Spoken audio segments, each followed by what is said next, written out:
1. Selamatkan makhluk hidup. Subtema 1. Tumbuhan sahabatku. Pembelajaran 1. Perhatikan berbagai tumbuhan di sekitarmu. Apa manfaat tumbuhan bagi kehidupan? Yuk kita cari tahu bersama-sama. Pada halaman 2 buku tema kalian, ada teks berjudul Bagaimana Jagung Berkembang Biak. Jagung merupakan salah satu tanaman yang dijadikan bahan makanan pokok di berbagai negara. Salah satunya di Indonesia. Di Indonesia, penduduk Pulau Madura menjadikan jagung sebagai makanan pokoknya. Jagung merupakan salah satu tanaman penghasil karbohidrat yang sangat diperlukan oleh tubuh. Seorang petani jagung untuk memulai pembiakan tanamannya dengan menanam biji jagung. Setelah 3-4 hari, bakal tanaman akan muncul di permukaan tanah. Tanaman jagung akan terus tumbuh menjadi besar. 3 hingga 3,5 bulan, buah jagung dapat dipanen oleh petani. Buah jagung yang berbentuk seperti tongkol pada mulanya berupa sekuntum bunga. Bunga jagung memiliki helai-helai rambut halus pada bagian ujungnya. Pada helai rambut tersebut terdapat tepung sari. Tepung sari akan terbang terbawa angin ketika angin bertiup. Tepung sari yang terbawa angin sebagian akan jatuh di kepala putik yang terletak di bagian bawah bunga pada pohon jagung yang lain. Ketika itulah terjadi pembuahan. Setelah terjadi pembuahan, bunga jagung tersebut terus berkembang hingga menjadi buah jagung. Perkembangan itulah yang dapat diamati dari waktu ke waktu. Buah jagung akan siap dipanen ketika rambut jagung sudah berwarna kecoklatan dan bagian tongkolnya sudah mengering. Apabila buah jagung tersebut dikupas, akan memperlihatkan biji jagung yang kekuningan. Bagian yang dimakan oleh manusia adalah biji jagung. Supaya jagung selalu tersedia sebagai makanan manusia, maka petani jagung harus menanam kembali sebagian biji jagung dari hasil panen. Biji jagung yang tua dapat ditanam kembali. Dari sinilah akan dimulai lagi perkembangbiakan jagung. Jadi, awal perkembangbiakan jagung adalah dengan menanam bijinya. Kemudian, biji akan tumbuh dan menghasilkan bunga. Bunga memiliki tepung sari atau serbuk sari yang kemudian akan jatuh pada kepala putik, kemudian akan terjadi pembuahan. Pembuahan akan menghasilkan jagung. Jagung akan terus tumbuh hingga menjadi jagung yang siap dipanen. Salah satu contoh tumbuhan yang berkembang biak dengan bunga adalah jagung. Karena kita tahu bahwa bunga adalah alat perkembangbiakan pada tumbuhan. Tepung sari pada bunga jagung akan terbang terbawa angin yang bertiup. Tepung sari akan jatuh pada kepala putik, kemudian disebut pembuahan. Perkembangbiakan ini dinamakan perkembangbiakan generatif. Perhatikan gambar bunga tersebut. Ada bagian bunga bernama mahkota yang sangat berwarna-warni warnanya. Kemudian ada benang sari. Beberapa bagian benang sari yaitu kepala sari yang nantinya berisi tepung sari atau serbuk sari. Kemudian tangkai sari.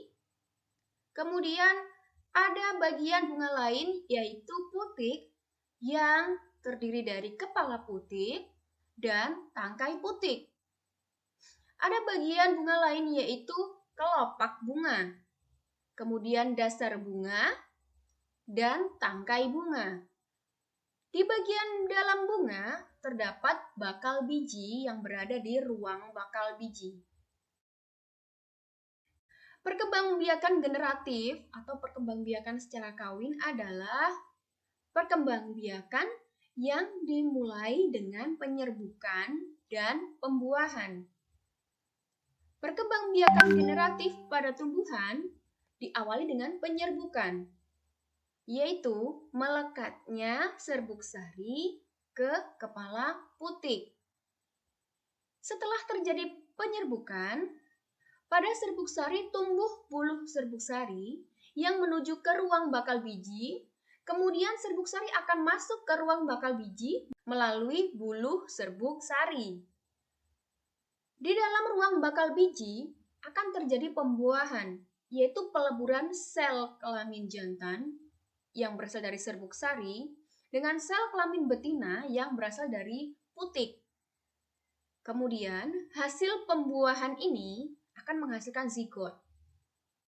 Zigot kemudian akan berkembang menjadi lembaga. Lembaga akan berkembang menjadi bakal biji. Bakal biji akan berkembang menjadi biji dan bakal buah. Kemudian, bakal buah akan berkembang menjadi daging buah. Lembaga yang berada di biji merupakan calon tumbuhan baru. Tumbuhan yang berkembang biak secara generatif yaitu padi, jagung, mangga, durian, jambu. Asalkan tumbuhan tersebut memiliki bunga, berarti dia berkembang biak secara generatif. Jadi, perkembangbiakan generatif dimulai dari penyerbukan, yaitu melekatnya serbuk sari pada kepala putik. Kemudian akan menuju ke ruang bakal biji untuk menjadi biji, kemudian menjadi bakal buah, kemudian menjadi daging buah atau menjadi buah. Kemudian lembaga yang ada pada biji akan bisa menghasilkan tumbuhan baru jika biji tersebut ditanam. Lalu, bagaimana seandainya tanaman tidak dikembangbiakkan atau tidak bisa berkembang biak? Kira-kira apa yang akan terjadi? Iya, tidak akan ada tanaman itu lagi atau bisa disebut tanaman itu punah. Bunga selain untuk berkembang biak pada tumbuhan, bunga juga menjadi penghias yang dimanfaatkan oleh manusia. Selain bunga yang bisa menghasilkan buah, bunga juga bermacam-macam untuk diambil keindahannya. Bunga yang indah tidak hanya tumbuh di Indonesia, negara-negara lain seperti negara tetangganya Indonesia juga punya bunga yang cantik. Karena apa? Karena negara tetangga Indonesia juga memiliki kondisi geografis yang hampir sama dengan Indonesia. Sehingga beberapa jenis bunga itu sama yang bisa tumbuh di Indonesia dan juga di negara tetangga. Contohnya bunga kembang sepatu yang bisa tumbuh di Indonesia dan Malaysia. Bunga ini bisa digunakan untuk pewarna.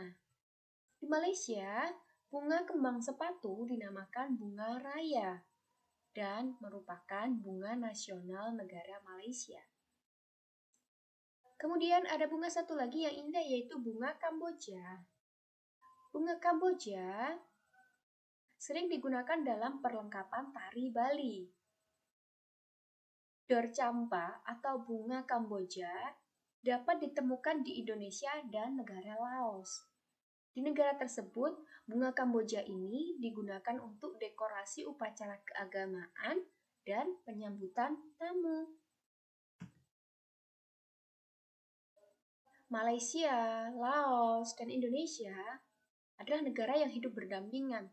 Meskipun berbeda negara, tapi negara tersebut memiliki persamaan dalam kehidupan sosial dan budaya. Masih banyak negara lain yang memiliki kesamaan. Oleh sebab itu, negara yang memiliki kesamaan tersebut menggabungkan diri dalam satu organisasi bernama ASEAN, yaitu Persatuan Negara-Negara se-Asia Tenggara. Berikut adalah 10 negara anggota ASEAN. Seperti tampak pada gambar, ada Indonesia, Singapura, Kamboja, Thailand, Myanmar, Laos, Vietnam, Filipina, Brunei Darussalam, dan Malaysia. Pada halaman 8, ada teks berjudul ASEAN menjawab kebutuhan hidup bertetangga. Bu Deti bacakan, kalian perhatikan ya.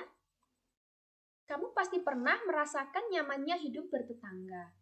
Hal ini terasa saat semua keluarga saling mendukung, saling membantu, dan bekerja sama.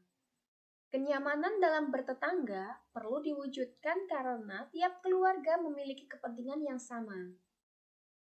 Hal itu juga yang mendasari terbentuknya ASEAN. ASEAN adalah sebuah organisasi internasional yang beranggotakan negara-negara kawasan Asia Tenggara. Negara-negara ini bersatu karena adanya persamaan letak geografis dan kemiripan budaya. Kepentingan yang sama dalam memajukan pertumbuhan ekonomi, sosial budaya, serta menjaga keamanan kawasan menjadi dasar pertimbangan para tokoh-tokoh pendiri ASEAN. Pada tahun 1967, ASEAN berdiri atas dasar Deklarasi Bangkok. Saat itu, tokoh-tokoh dari 5 negara yang terlibat dalam diskusi menjadi pencetus dan pendiri organisasi ini. 5 negara yang menjadi anggota pertama ASEAN di tahun 1967 adalah Indonesia, Malaysia, Thailand, Singapura, dan Filipina. Para utusan dari kelima negara tersebut yang sekaligus merupakan tokoh pendiri ASEAN adalah Adam Malik dari Indonesia, Tun Abdul Razak dari Malaysia, Tanat Koman dari Thailand, S. Rajaratnam dari Singapura, dan Narcisco Ramos dari Filipina. ASEAN harus dapat memberikan manfaat bagi semua anggotanya. Untuk itu, berbagai kerjasama dikembangkan untuk memajukan kesejahteraan semua anggotanya. Kerjasama di bidang ekonomi, sosial, budaya, serta politik dikembangkan demi kemajuan semua anggota. Manfaat yang dirasakan oleh anggota-anggota ASEAN membuat semakin banyak negara kemudian bergabung dengan organisasi ini. Saat ini, ada 10 negara yang menjadi anggota ASEAN. Berdasarkan urutan waktu bergabungnya, negara anggota ASEAN tersebut adalah 1. 5 negara pendiri yaitu Indonesia, Malaysia, Thailand, Singapura, Filipina yang bergabung pada tanggal 8 Agustus 1967 atau saat pembentukan ASEAN. Kemudian, yang kedua, Brunei Darussalam bergabung pada tanggal 7 Januari 1984. Yang ketiga, Vietnam bergabung pada tanggal 28 Juli 1995. Yang keempat, secara bersamaan, Laos dan Myanmar bergabung pada tanggal 23 Juli 1997. Kemudian yang terakhir bergabung adalah Kamboja. Kamboja bergabung pada tanggal 30 April 1999. Setelah kita mengetahui 10 negara anggota ASEAN, mari kita pelajari bersama-sama kehidupan sosial budaya negara-negara anggota ASEAN tersebut. Yang pertama, Brunei Darussalam. Di Brunei Darussalam ada sebuah kampung apung yang bernama Kampung Ayer. Pada tahun 1400, Kampung Ayer sempat menjadi pusat pemerintahan Brunei Darussalam. Saat ini, di Kampung Ayer, banyak penduduk yang memiliki kapal pribadi di bawah rumah apung mereka. Budaya Brunei banyak dipengaruhi oleh ajaran Islam. Mayoritas penduduk Brunei adalah orang Melayu. Kata Brunei berasal dari kata nah baru yang diucapkan oleh Awang Alak Betatar, penemu negara Brunei Darussalam. Kata Darussalam berarti tempat yang damai atau rumah keamanan. Dalam percakapan di Brunei, menunjuk menggunakan jari telunjuk dianggap kasar. Secara tradisional, orang Brunei tidak berjabat tangan dengan lawan jenis. Melepaskan sepatu di Brunei adalah kebiasaan umum orang Brunei sebelum memasuki rumah orang lain. Setelah Brunei, ada negara Malaysia. Di Malaysia, Ada patung Dewa Murungga yang merupakan patung berukuran 42,7 meter tingginya. Patung ini terletak di Batu Caves, yaitu gua yang merupakan salah satu kuil Hindu di luar India yang paling populer yang didedikasikan untuk Dewa Murungga. Malaysia memiliki kota yang bernama Georgetown, yaitu kota yang terdaftar dalam UNESCO World Heritage. Kota ini terletak di Pulau Penang. Georgetown adalah kota yang memiliki ragam jenis budaya. Banyak gedung, peninggalan masa Eropa, dan bangunan bernuansa Melayu Tionghoa. 3 kaum utama di Malaysia adalah Melayu, Cina, dan India. Musik tradisionalnya banyak dipengaruhi oleh budaya Cina, Islam, India, dan Indonesia. Makanan khas Malaysia adalah nasi lemak. Negara berikutnya adalah Filipina. Budaya Filipina merupakan hasil perpaduan antara budaya Barat dan budaya Timur. Kehidupan budaya di Filipina dipengaruhi oleh budaya Melayu, Cina, dan Spanyol. Bahasa Filipina adalah bahasa nasional dengan bahasa Inggris sebagai bahasa pengantar untuk urusan perdagangan atau pergaulan. Ada 8 dialek utama yang digunakan oleh masyarakat Filipina, yaitu Tagalog, Cebuano, Ilocano, Hiligaynon atau Ilonggo, Bicol, Waray, Pampango, dan Pangasinense. Po dan opo adalah sebutan orang Filipina terhadap orang yang lebih tua. Mereka memanggil dengan menggunakan kata-kata seperti kuya, ate, manong, atau manang yang menunjukkan rasa penghormatan. Jabat tangan untuk salam yang paling sering dijumpai di Filipina. Tarian tinikling merupakan tarian masyarakat Filipina. Tarian tinikling menceritakan tentang burung tinikling yang berjalan melompat menghindari perangkap bambu petani padi. Negara berikutnya adalah Kamboja. Di Kamboja, banyak sekali candi yang terbuat dari batu. Dewa-dewa dari agama Hindu dan Buddha terukir pada tembok candi tersebut. Tari dari Kamboja, yaitu tari Apsara, lahir pada 2000 tahun yang lalu. Relief tarian ini banyak ditemukan di bangunan-bangunan keagamaan di Kamboja. Orang Khmer mengenakan syal kotak-kotak yang disebut krama. Pria dan wanita Khmer menggunakan bandul Buddha pada kalungnya.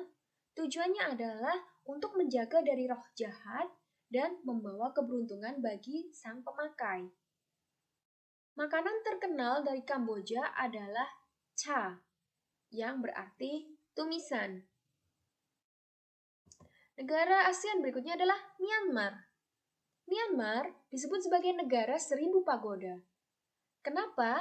Karena di Myanmar sangat mudah menemukan kuil-kuil suci Buddha. Mayoritas penduduk Myanmar adalah keturunan Tibet.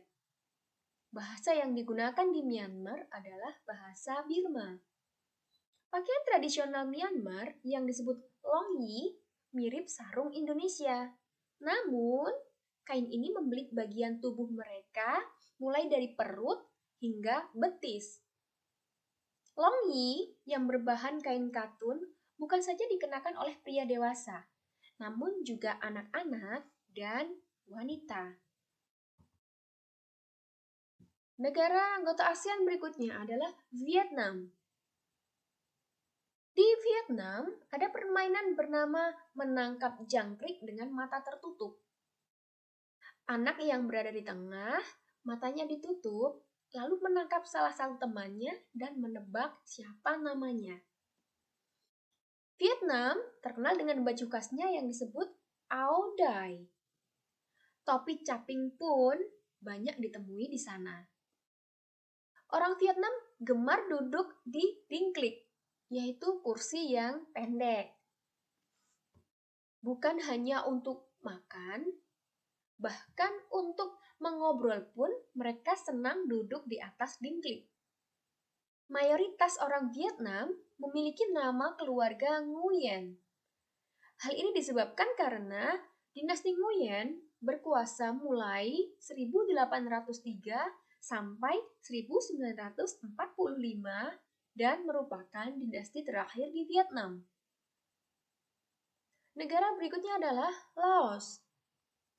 Nama Laos berhubungan dengan penemunya, yaitu Ai Lao. Orang Laos terkenal kesabaran dan kesederhanaannya. Hal ini terkait dengan ajaran agama Buddha yang banyak dianut masyarakatnya. Olahraga tradisional di Laos adalah Katau. Seperti olahraga bola voli, namun menggunakan kaki untuk menangkap dan memukul bola, dan bolanya terbuat dari anyaman bambu. Tahun baru Laos disebut dengan Bun Pi Mai. Semua penduduk membersihkan rumah, mengenakan pakaian baru, dan mencuci patung-patung Buddha. Makanan utama bangsa Laos adalah nasi atau beras ketan yang dimakan dengan tangan langsung. Orang Laos menyebut dirinya Luk Khao Niao, yang artinya anak turun nasi ketan. Upacara sakral pemberian sedekah atau dikenal dengan Saibat merupakan upacara di Laos. Para biksu membawa bakul kecil mengitari sebagian kecil kota untuk menerima sedekah dari penduduk setempat yang mayoritas beragama Buddha. Negara berikutnya adalah Singapura. Singapura memiliki lambang negara yaitu Merlion. Merlion adalah patung berkepala singa dan berbadan ikan. Menurut mitos, Singapura dahulunya adalah kampung ikan. Kampung ini bernama Tamaset yang berasal dari bahasa Jawa yang artinya lautan. Singapura berasal dari kata Sanskerta yang berarti kota singa. Penduduk Singapura berasal dari Cina, Melayu, India, dan Eropa.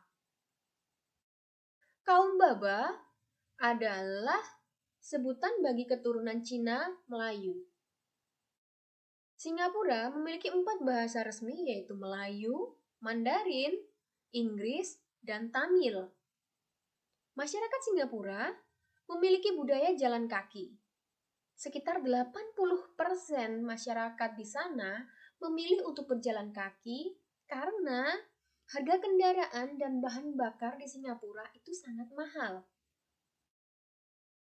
Kepiting cabai adalah makanan yang sangat digemari masyarakat Singapura. Negara berikutnya adalah Thailand. Thailand adalah satu-satunya negara di ASEAN yang tidak pernah dijajah oleh bangsa Eropa. Thailand dalam bahasa Thai adalah Pratet Thai, yang artinya tanah kebebasan. Sejak tahun 1800-an, Thailand berubah nama antara lain Siam dari bahasa Sanskerta yang artinya gelap atau coklat dan Thailand. Ramakien adalah cerita nasional Thailand yang mempengaruhi kehidupan masyarakatnya. Di Thailand, kepala adalah bagian tubuh yang paling dihormati. Tidak ada orang yang akan berani menyentuh kepala, bahkan kepada anak kecil. Sebaliknya, bagian kaki dianggap bagian yang paling hina karena sebagai alat untuk menapak di tanah. Oleh sebab itu, kaki tidak boleh dihadapkan ke patung suci atau ke orang lain. Indonesia dan Thailand memiliki tradisi minum teh. Di beberapa daerah di Indonesia, kebiasaan minum teh dilakukan secara turun-temurun. Salah satunya adalah dengan diseduh di poci, sehingga disebut teh poci. Di Thailand, teh disajikan dengan susu dan rempah-rempah. Teh tersebut dinamakan Thai Iced Tea dan disajikan dingin. Kemudian, bagaimana dengan kehidupan dan budaya di Indonesia? Kalian bisa mendiskusikannya dengan teman kalian dan juga mencari info di Google. Dari beberapa negara yang sudah Budet sebutkan tadi, secara umum, kondisi geografis Asia Tenggara yaitu letak geografis Asia Tenggara berada di antara 3 perairan, yaitu Samudra Hindia dan Teluk Benggala di bagian barat, Laut Cina Selatan di utara, dan Samudra Pasifik di bagian timur. Kemudian wilayah Asia Tenggara dibagi menjadi 2 dataran, yaitu satu daratan berbentuk semenanjung. Wilayah yang berbentuk semenanjung yaitu Myanmar, Thailand, Laos, Kamboja, Vietnam, dan wilayah Malaysia bagian barat. Kemudian yang kedua adalah daratan berbentuk gugusan kepulauan. Wilayah yang berbentuk gugusan kepulauan adalah Filipina, Indonesia, wilayah Malaysia bagian timur, Singapura, dan Brunei Darussalam.